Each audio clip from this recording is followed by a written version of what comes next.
Welcome back to another round of Basis Picks. Now, there is a lot of cards on this week. So, as always, when there are so many cards, I will be sticking to main events only. Maybe one of the fights on the undercard, but for the Matchroom card specifically, I will be talking about two fights. But for this one, only going to be the main events, and I think that's the best course of action. I'll briefly touch on other fights I'm keen to have a look at though. So, with that being said, let's get into the first one of this Friday. I actually could have done this one last night because there was a Golden Boy Promotions card on Thursday night, which was headlined by Jelena Marjanovic versus Callisto Salgado. I haven't watched the fight, but I'm pretty sure I know how it ended, so I'll move and sort of leave that to the side. But the first one up will be David Adilier versus Amatovic. Don't know his first name, can't remember it, and can't bother to look it up. Now, this is a card that I guess on the surface most people wouldn't think is a great card in particular, but Amatovic is interesting because if you look at his record, he only has one defeat. That one defeat comes to the hands of Filip Hrgović. So I'm pretty sure that if Adelaide was to win this fight, that would be something that is, quoted as a part of the story. The only other person to beat this guy is Filip Hrgović. And then that's, use that as a way to sort of propel him into a new market, a new stratosphere moving forward, potentially with the sight of a British heavyweight title fight in the in the near future. Ultimately, I do actually see Adilier winning this fight. I see him winning by KO. I see him winning by KO between rounds 6 and 7, because Amatovic is not a terrible fighter. He hasn't fought anyone apart from I think one person with a winning record, but he's got enough decent skills, and I've got a feeling like he will at least go for it, maybe early on, and then try to tuck up for a couple of rounds. So it might give Adilier a little bit to have to figure out, but I feel like he'll just be too explosive, too athletic, and he'll just be able to find a killer shot that just sort of changes the tide, and then maybe a little sustained beating. I don't think it will be a one punch KO, same as his last fight, but I feel like there will be one punch to open up the gates and then ultimately get the stoppage that way. So yeah, so the prediction is for David Adilier to win via knockout between, I'll say, rounds 5 to 7. Okay, so I guess this one is also a bit interesting. You've got the return of Adrian Broner versus Bill Hutchinson. Broner's record, I believe, is 23-4-1, and Bill Hutchinson, I think his record is like 24-2-4 or 22-2-4, something like that. I've not heard of Bill Hutchinson before. I didn't bother to do too much of a Google search into him. Adrian Broner, I know, is supposed to be campaigning at 140, but this fight, I believe, is being fought at 147, and he says that after this fight he will be looking to move back down to 140, and apparently he wants Regis Prograis as a fight in the future. So I'm sure Regis will take that in a heartbeat. Again, because I don't know this Hutchinson guy, I can't speak to how well he will do. The only thing I can assume, even though Broner barely throws his hands these days, he is very good at counter punching and is very good at sort of a punch selection when he does eventually let shots off. So I have to assume that he's gonna find that target, and provided he throws something in the fight, him being the headline act of Don King Promotions, I can't see a world where if it goes to the scorecards he doesn't get a unanimous decision. But I'm going to be a bit adventurous, and I'm going to say that a stoppage is likely here. I believe that a knockout or a referee stoppage will come within I say between rounds 8 and 9. So that's going to be the prediction. I say that with no real confidence, as I don't know the opponent, but if Broner's got anything about him left at all, should be an easy night's work realistically. So Adrian Broner to win KO rounds 8 or round 9. Okay, so now we move over to the Matchroom card taking place at the OVO Arena in Wembley, headlined by Sonny Showtime Edwards versus Andres Campos. Sonny 19-0 with 4 KOs, Campos 15-0 with 4 KOs. But before we go to that, I do want to talk about one fight on the undercard here, and it's a fight that I almost didn't want to speak about because usually I do not get emotionally or personally invested in fights, even if it's like 2 fighters I actually like. But on this particular occasion, this one is going to be a bit difficult for me to watch in any great enjoyment. You got Shanika Johnson, IBF bantamweight, super bantamweight champion, versus Ellie Scotney. As you guys know, Ellie doesn't live that far away from me. There's a bit of Blue Borough loyalty in there. To me, she's one of the best boxers within those weight classes, anywhere between 118 up to 126. And this is a moment for her to show that. On the other hand, while I have no direct connections to Shanika Sugar Neeks Johnson, I've been following her career for the last 4.5 years. She debuted, I think, in 2016. I found out about her in 2019, the back end of 2019. And ultimately, I just like her style. I like her fights. I like what she does in the ring. She's very spiteful. She's got very good movement, very athletic, good style, good, good punch placement, range of, and she's also kind of multi-disciplined in terms of combat. But boxing, she's a Maui of heritage, so that she's a warrior. And if you look at her last fight with Susie Q Ramadan, which was on the undercard of the very first Devin Haney versus George Kambosos fight, you can tell that she is or was it on the second? It was on one of those cards. I can't remember which was the first or second, but either way, you can tell she's a warrior. You can tell she's got a never quit, never say die attitude by the horrendous gash that she had over the top of her head, which at the time had that fight been stopped, she probably would have ended up losing the fight on points, because Susie Q did start fast and banked a few of those early rounds. But ultimately she said, no, there's no way you're stopping this. I can see, I'm fine. It was a horrendous gash. The team did extremely well to kind of get that under control and prevent it from, bleeding out profusely, round after round. But it was a gusher. She had a white top, which was pink by the end of the event. You can actually see the pictures. Yes, it wasn't something. It was horrific. But again, her being a warrior, she said, this ain't stopping. And she picked up the pace, put her punches together, and then basically dominated that fight from round 3. I think from round 3 onwards. And then just racked up all the back rounds. So with that being said, I look at the two of them. I've got affection and affinity for both, so it makes it very hard to have to pick a winner in this fight. So let me look at what they both do well. First and foremost, they are similar in nature, in their styles.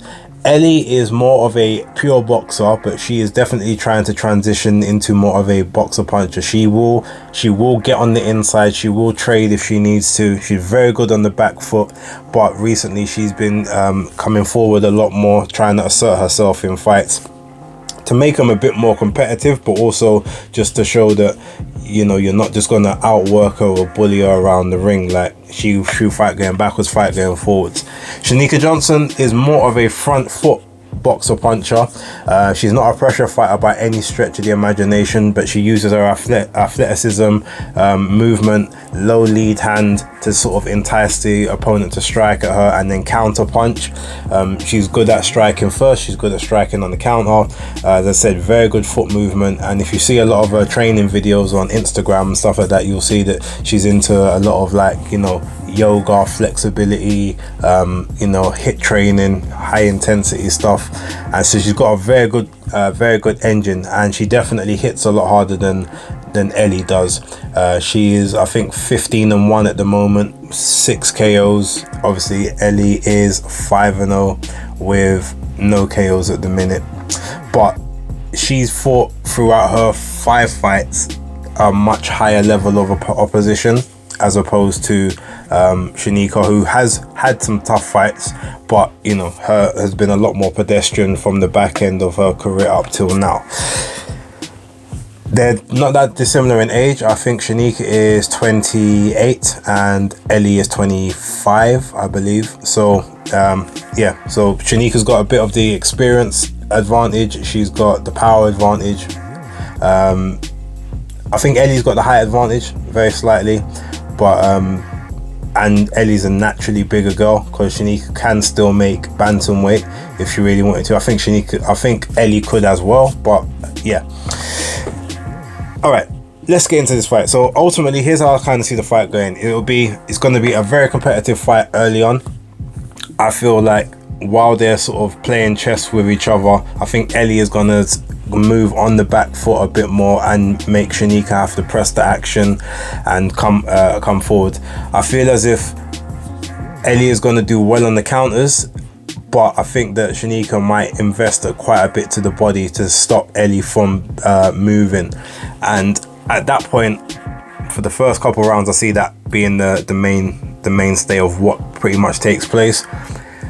I feel like this fight really catches fire from round 4. I feel like round 4 up until round 10 is where, like, it will be sort of even trades, even exchanges.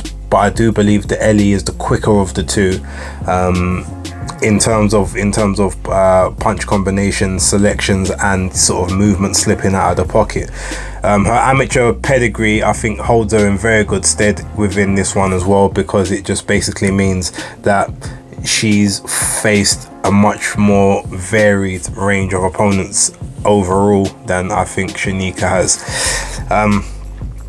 It's an even fight. It's very much a 50-50 slash a 60-40 on either side, depending on what you like and what the judges are going to be looking for. Shanika is going to have to press the action. She is even though she's the champion, she's the away fighter with no crowd. So she's going to have to almost do twice as much to get the same amount of success, in my opinion. But this fight, I believe, comes down to one thing, and it's an intangible which is actually outside of the ring. And to me, that intangible is the fact that Shanika Johnson, in my opinion, came over too late for this fight. I think she came over on the 2nd or the 3rd of June. So she came over on, I think it was the Saturday just gone, or the Sunday. Based on the fact that she's initially from, like, New Zealand, Australia, went to the time zone of Las Vegas, which is like 8 hours behind us, then to basically go from that time zone for 5 weeks or 6 weeks worth of training that she's done, to now come to this time zone with only 7 days, really, not including fight day. I don't feel like there was enough time to acclimatize to weather. One thing, she had to bring some winterish clothes with her, which I don't think she was expecting to do. I don't know what her sleep pattern's been like. There's been a lot of media commitments and stuff that she would have had to do, press conferences and stuff like that. I'm just worried that she left it too late to come to the UK. I would have liked to have seen her here at least 3 or 4 days earlier to, you know, fully get settled in. And I just think that is going to play on her energy reserve towards the back end of the fight, her mental alertness. And partly I think that would be a reason that Ellie will definitely pick up the championship rounds, the later rounds. And yeah, ultimately I see this being either a majority or unanimous decision victory for Eddie Scotney, who to become the new IBF Super Bantamweight champion of the world. Alright, moving over quickly to Sonny Edwards versus Andres Campos. I don't have to give as much of a background on this one. Everyone knows what my opinion of Sonny Edwards is in terms of ring IQ, in terms of boxing skills and level. In this fight though, based on the stuff that I've seen previously, I actually think that Sonny may try to employ more of a front foot game than back foot. I mean, both him and Campos have the exact same amount of knockouts in their bouts, although Sonny has obviously had 4 fights more than Campos. Sonny appears to be the slightly taller guy as well, which definitely means he's got the range advantage.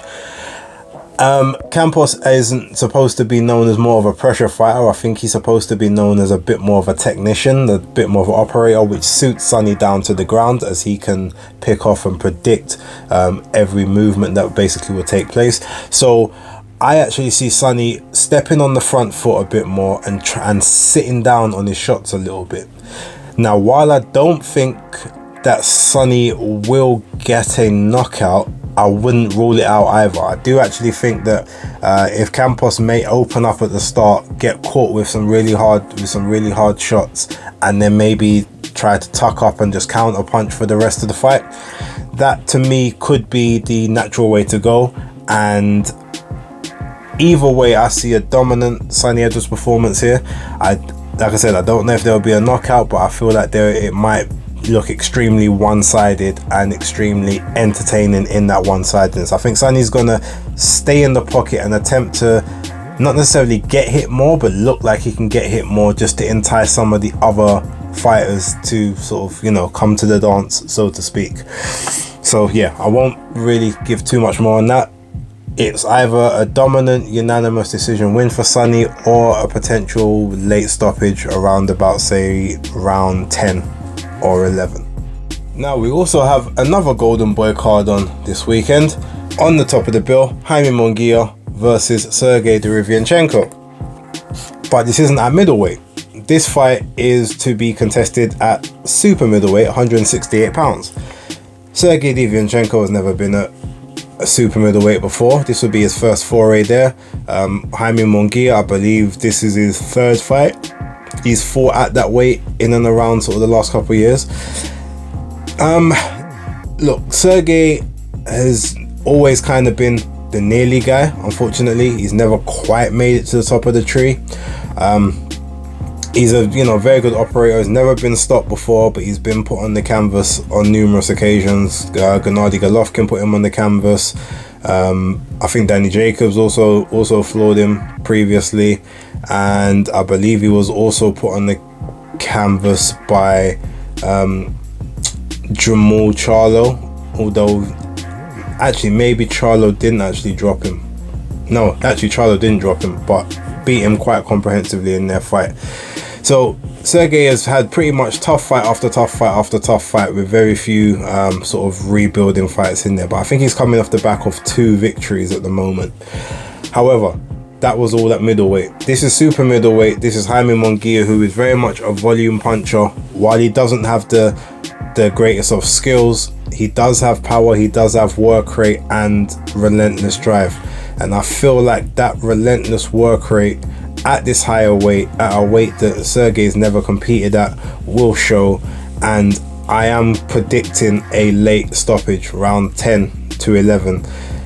There is a chance that it does go to the cards, because I said Sergey is a very tough guy. He always manages to see out and survive fights even after being hurt early. But I can't see anything other than a Jaime Munguia victory. Like I said, probably with a very late stoppage. He could probably get dropped early like he normally does, come back, rally a bit, and then finally get stopped a little later. He might not get rocked early, go through the gears throughout the fight, and then deplete the gas tank down and get stopped late that way. Like I say, he may even survive to the final round, but I'm predicting that he will unfortunately get stopped. It will be his first stoppage defeat, and that could be the end of Sergey Derevyanchenko. So yeah, my prediction: Jaime Munguia, fairly comfortable win, although I do think the fight will be entertaining while it lasts. Last but by no means least, arguably the most intriguing and the biggest fight of this weekend. In fact, it's not even arguable, it is. This is a former unified lightweight champion versus a former undisputed 140 so super lightweight champion, or junior welterweight, however undefeated, controversially, but undefeated nonetheless, and also the current lineal super lightweight champion as well. You got Josh Taylor, or the Tartan Tornado, versus Teofimo, the Takeover Lopez Jr. Now, this fight is intriguing for outside of the ring stuff more so than inside, because if you just look at general base styles, you would primarily say unequivocally Josh Taylor has all the tools to, dismantle and destroy Teofimo Lopez. He's a naturally bigger guy. We know Teofimo does not like fighting big, tall guys. Ever since the Nakatani fight, he was very vocal at saying no more tall fighters. Getting in that range was a very difficult thing for him. Josh has got the height advantage. He's got the reach advantage. Josh Taylor looked horrendous on the scales in his very last fight, which was over 15 months ago at this point. So one thing you then say is, he said then, too big for this weight, I need to move up. He hasn't moved up, he stayed there. Now I'm assuming clearly he would have been trying to make a weight better this time than he did last time, but he's also suffered injuries. There was a foot injury, I think he had a knee injury as well at some point, or some kind of muscle injury within his leg. So how much road work has he really been able to do? How much time has he had to stay off of his feet, to the point where you then put on those pounds because you're not burning as much calories throughout the day? All of this stuff plays a part on his side. So how he looks on the scales later on will be very indicative of sort of how that goes. On the other hand, you've got Teofimo Lopez, who ever since the George Kambosos fight has not particularly looked good. The fight he had against Pedro Campa was a decent enough performance, but it wasn't like a really dominant showing, and even the stoppage of that didn't necessarily have to be stopped when it was. The ref just decided to kind of jump in. He fought Sandor Martin, who will basically give anyone a hard night's work. He's a very accomplished and a very technical boxer. Looked horrendous against him, got dropped twice, even though one of them wasn't counted. They were both legitimate knockdowns as far as I'm concerned. Got dropped against George Kambosos in his last fight at lightweight, where he lost all of his belts, and since then his mind has been elsewhere. He's obviously going through an unfortunate divorce with his wife. Him and his dad have a very estranged relationship. He's lost a lot of money in terms of purchasing a home for his family and stuff, and there's just a lot of things that have basically gone on, and he's been saying a lot of weird things recently. Like when things was all good, it looked like his mind was in check, but as soon as the walls started closing in, cracks started showing, he's just almost like he's taking a sledgehammer to those cracks himself. So mentally you don't know where he's at, physically you don't really know where Josh is at. That's what makes this fight so intriguing. But in terms of just base level skills, Tio says he likes fighting southpaws, but I'm assuming he likes fighting southpaws that are smaller than him, not necessarily bigger, that can use their range to go over the top of his jab and sort of make him have to reach in for that for that backhand. When he was trying to do that against Sandor Martin, he couldn't land it cleanly at any point and was frequently getting countered when Sandor would pivot around his basically his loop, either his looping right or his lunging left. So look, the way I kind of see this fight, just with what Tio's going through, I don't think his head is all there. I think if this gets hard, I feel like he just may crumble at the last hurdle. if Josh Taylor can make this weight in any semblance of a decent way, which I think with Joe McNally and that team, they would have been very meticulous on how to make it. He's definitely got the punch power and he's got the inside game, so Teo can't beat him on the outside because he has like I said, he's got the height and reach and the length advantage.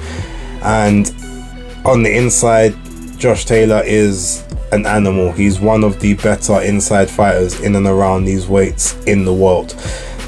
So to me, there's not really too many ways Teo can win outside of a Richard Commey-esque counter punch in between shots, which won't really happen again from that southpaw stance. It won't be able to take place within the same dynamic.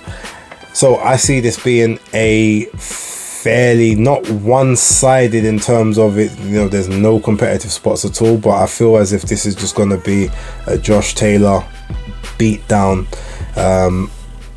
up until about round 8. I kind of see this fight getting stopped between rounds 8 and 9. I see Josh Taylor taking him out, and if he doesn't take him out within 9 rounds, a very, very comfortable unanimous decision victory.